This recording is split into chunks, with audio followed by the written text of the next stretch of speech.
So welcome back to another video of Solo Leveling. And ఇందులో చూసుకుంటే మన Jinwoo ఆ గాడ్ జైన్తో ఫైట్ చేయబోతున్నాడు. లిటరల్లీ ఫైట్ అయితే క్రేజీగా ఉండబోతుంది. వీడియో ఎండ్ వరకు చూడటానికి అయితే ట్రై చేయండి. వీడియోలోకి వెళ్ళే ముందు నాదొక చిన్న రిక్వెస్ట్, మన ఛానల్ కనుక కొత్తగా చూస్తుంటే ఒక లైక్ అండ్ సబ్స్క్రైబ్ అయితే చేసుకోండి. సో ఇంకేం నచ్చకుండా వీడియోలోకి అయితే వెళ్ళిపోదాం. చాప్టర్ స్టార్టింగ్లో మన జిన్వు యొక్క షాడో సోల్జర్స్ ఆ జైంట్ని అటాక్ చేయడానికి వెళ్తూ ఉంటారు. ఈలోగా జైంట్ ఉండి ఒక అటాక్ అయితే వేస్తాడనమాట. దాంతో 1000 ఆఫ్ షాడో సోల్జర్స్ అయితే చనిపోతారు. అది చూసి జిన్వు కూడా కాస్త ఆశ్చర్యపోతాడు. ఇంక ఇలా చెప్తాడు, ఈ జైంట్ యొక్క సైజు చాలా భయంకరంగా ఉంది. వాడి నుంచి వచ్చే మాన ఏదైతే ఉందో అది చాలు నన్ను ఇక్కడి నుంచి పరిగెత్తేలా చేస్తుంది. అది నాకు విరక్తి తెప్పిస్తుంది. అసలు అలాంటి బీయింగ్ ఎలా ఎగ్జిస్ట్ చేస్తుంది? ఈ ఆందోళనని ఆపటానికి 2 దారులు ఉన్నాయి. నువ్వు ఈ జైంట్ నుంచి పారిపోయి దీని గురించి మర్చిపోవటం, లేదా కంప్లీట్గా వదిలి చేసుకోండి. ఈలోగా ఒక షాడో సోల్జర్ ఆ జైంట్ని అటాక్ చేద్దామని చూస్తాడు. బట్ నో యూస్, వాడిని తిప్పి వాడతాడు. బట్ తీరా చూస్తే మన జిన్వు యొక్క హ్యాండ్స్ వాడి కాల్ని తింటూ ఉంటాయి అన్నమాట. దాంతో వాడు కింద అయితే పడిపోతాడు. ఇదే మంచి సమయం, వెళ్ళి వాడంతా చూడాలని బెరు వెళ్ళే లోపే జిన్వు ఉండి అప్పుడే కాదు ఇంకా టైం ఉంది అని బెరుతో చెప్తాడు. ఇంకా మనసులో ఇలా అనుకుంటాడు, ఇది నా ఎక్స్పెక్టేషన్స్ వరకే ఉంది, నా దగ్గర ఇప్పుడు సరిపోయేంత మానా ఉంది, కాబట్టి ఇప్పుడు నేను ఒక్క అటాక్ అయితే చేయాలి వాడి వీక్నెస్ ఏంటో తెలుసుకొని అని అనుకుంటాడు. ఇటు పక్క చూస్తే ఆ జైంట్ గాడేమో ఆ హ్యాండ్స్ అన్నింటినీ కూడా నలిపి పారేస్తూ ఉంటాడు. జిన్వు యొక్క మానా కూడా తగ్గుతూ ఉంటుంది. ఇక జిన్వు మనసులో ఇలా అనుకుంటాడు, దాని యొక్క మాన అనేది ఆర్మర్ లాగా కవర్ అయిపోతుంది. చూస్తూ ఉంటే అది ఎప్పుడు డిఫెండ్ చేసుకున్నట్లేదు. మేబీ అది కాన్ఫిడెంట్గా ఉందా? ఒక్క అటాక్ చాలు వీడిని లేపేయటానికి. కైజల్ అని కైజల్ని అయితే పిలుస్తాడనమాట. ఇంకా బెరు కూడా జిన్వుతో పాటు అయితే వస్తూ ఉంటాడు. ఇంకా బెరు వెళ్ళి వాడిని అటాక్ చేస్తే వాడేమో డాట్ చేస్తాడు. ఈవెన్ ఐగ్రీస్ యొక్క అటాక్ కూడా డాట్ చేసేస్తాడు. ఇంకా తర్వాత జిన్వు ఉండి నాకు తెలిసిపోయింది అని తీరా చూస్తే ఆ జైంట్ గాడు ఒక అటాక్ అయితే వేస్తాడు. దాన్ని మన ఇగ్రీస్ ఆపేస్తాడు.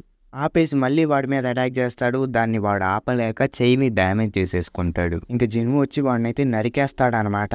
నేను అనుకున్నట్టుగానే నీ వీక్నెస్ ఏంటో నాకు తెలిసిపోయింది. ఇంకా తర్వాత బెరు కూడా వచ్చి వాడి సగం కన్ని నరికేస్తాడు. ఇక జిన్వు కూడా రూలర్స్ అథారిటీని వాడుతూ ఉంటాడు బ్రో. లిటరల్లీ మనోడి యొక్క ఆరా మాత్రం వేరే లెవెల్లో ఉంది. ఇక ఆ తర్వాత జిన్వు వాడి కళ్ళలో పొడుస్తూ ఉంటాడు.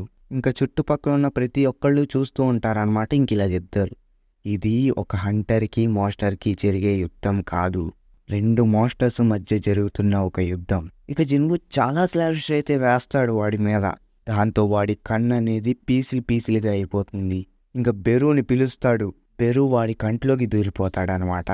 జిన్వు ఏమో వాడిని నరుకుతానే ఉంటాడు. దాంతో చివరాఖరికి ఆ జైంట్ గాడు చచ్చిపోతాడు.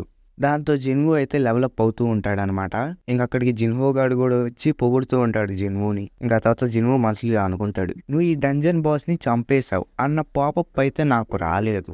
అంటే దాని అర్థం ఈ రైడ్ ఇంకా అయిపోలేదు. చూస్తుంటే బ్లాక్ స్మోక్ రావట్లేదు, సో దట్ నేను ఎక్స్ట్రాక్ట్ చేయలేను వీడిని అని ఎక్స్ట్రాక్ట్ చేస్తాడు. బట్ అదైతే అవ్వదనమాట.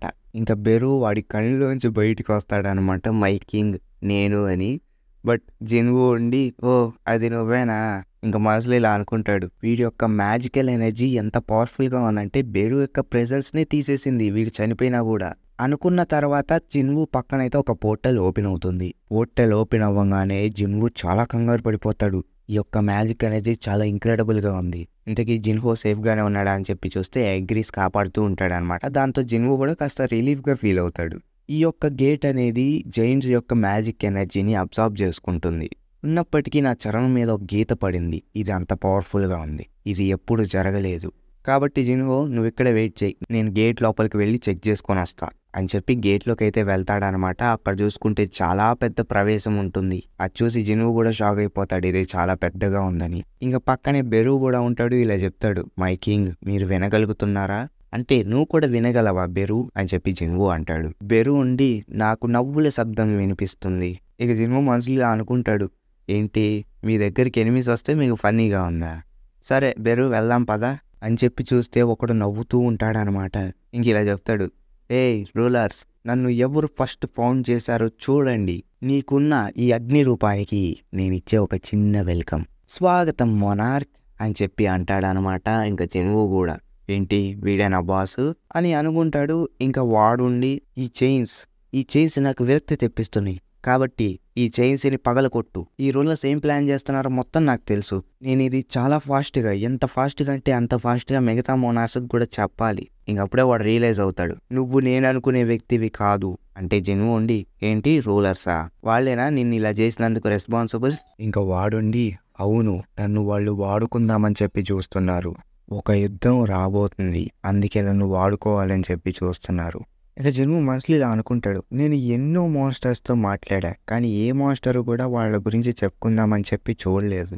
ఇంతకీ ఎవరు ఈ రూలర్స్ అని చెప్పి జనువు అంటే వాడుండి మోనార్క్స్కి బద్ద శత్రువులు. ఇక జనువు మనసులో ఇలా అనుకుంటాడు, మోనార్క్స్కి శత్రువులా, అంటే వాళ్ళు నాకు కూడా శత్రువులా? సో అలా చూసుకుంటే నీకు చైన్స్ ఇవన్నీ వేసింది కూడా వాళ్ళే అనుకుంటా. అంటే వాడుండి, అవును, నేను కూడా ఒక మోనార్క్ని.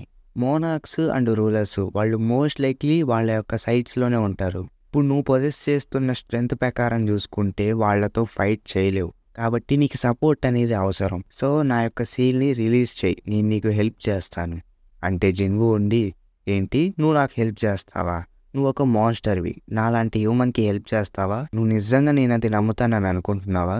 అంటే ఆ మోనార్క్ ఉండి, అలా అయితే నేను నిన్ను నమ్మేలా చేస్తా అని ఒక స్పెల్ అయితే వేస్తాడనమాట. దాంతో సిస్టమ్ ఉండి ఇలా చెప్తుంది, కింగ్ ఆఫ్ జైంట్స్ అయిన రేగియా ఒక డీల్ కుదిరించుకుందామని చెప్పి చూస్తున్నాడు. అదే ప్లెడ్జ్ ఆఫ్ ఆనెస్టీ. మీరు ఒప్పుకుంటారా ఒప్పుకోరా? అంటే జనువు ఉండి ఎస్ అని ఒప్పుకుంటాడనమాట. ఇంకా జైంట్ మోనార్క్ ఉండి, నన్ను రిలీజ్ చేయి, నేను నీకు హెల్ప్ చేస్తాను. అంటే జనువు నిన్ను నమ్ముతాను అనేలోగా మాట రాదనమాట గొంతులోంచి. ఇంకా జైంట్ మోనార్క్ ఉండి, చూసావా, అదే ప్లెడ్జ్ ఆఫ్ ఆనెస్టీ యొక్క ట్రూ పవర్. అది ఒక కర్స్, నిన్ను అబద్ధాలు చెప్పనివ్వదు. ఇంకా జనువు ఉండి, ఓ అలానా? మోర్ ఇంపార్టెంట్లీ నేను నీతో మాట్లాడుతున్నట్టుగా మిగతా యొక్క మాన్స్టర్స్తో మాట్లాడలేకపోతున్నా. ఎందుకు? జైంట్ మోనార్క్ ఏమర్థం కాదు. జనువు ఉండి, అదే గేట్ లోపల నుంచి వస్తాయి కదా మాన్స్టర్స్ అవి. అంటే జైంట్ మోనార్క్ ఉండి, వెల్ నా దగ్గర కూడా ఒక క్వశ్చన్ ఉంది. అసలు నువ్వు ఎలా డెనిజెన్స్ని ప్లేస్ చేయగలుగుతున్నావు చావోస్ వరల్డ్ నుంచి? నిజానికి వాళ్ళని చూసుకుంటే మోనార్క్సే రూల్ చేయగలరు. ఈ డెనిజెన్స్ ఏవైతే ఉన్నాయో చావోస్ వరల్డ్లో అవి ఎమర్జ్ అవుతాయి అనమాట, అవి రూలర్స్ని డిఫీట్ చేయడానికి. నిజానికి వాళ్ళు క్యాప్చర్ అయిపోయిన తర్వాత రూలర్స్ ఆర్మీ అనే వాళ్ళు లూజ్ అయిపోవటం మొదలుపెట్టారు. వాళ్ళు నిజానికి చాలా టైం తీసుకున్నారు వాటిని డిఫీట్ చేయడానికి. ఆఫ్ కోర్స్ వాళ్ళ యొక్క ఈగోలు దెబ్బతింటాయి కాబట్టి టైం పడుతుంది. హౌవెవర్ నేను ఒక కింగ్ని, ఇప్పుడు వాళ్ళలాగా నా శక్తిని ఏం కోల్పోలేదు. నేను ఎస్కేప్ అవుదామని చెప్పి చాలా రోజులుగా వెయిట్ చేస్తున్నాను. కాబట్టి ఇప్పుడు నువ్వు నేను మాత్రమే ఉన్నాం. అంటే జనువు ఉండి, ఏంటి ruler ఆర్మీసా?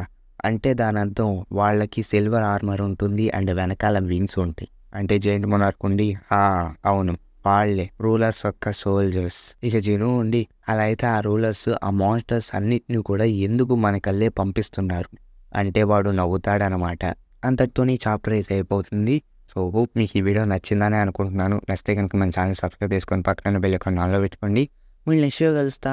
Until then bye by.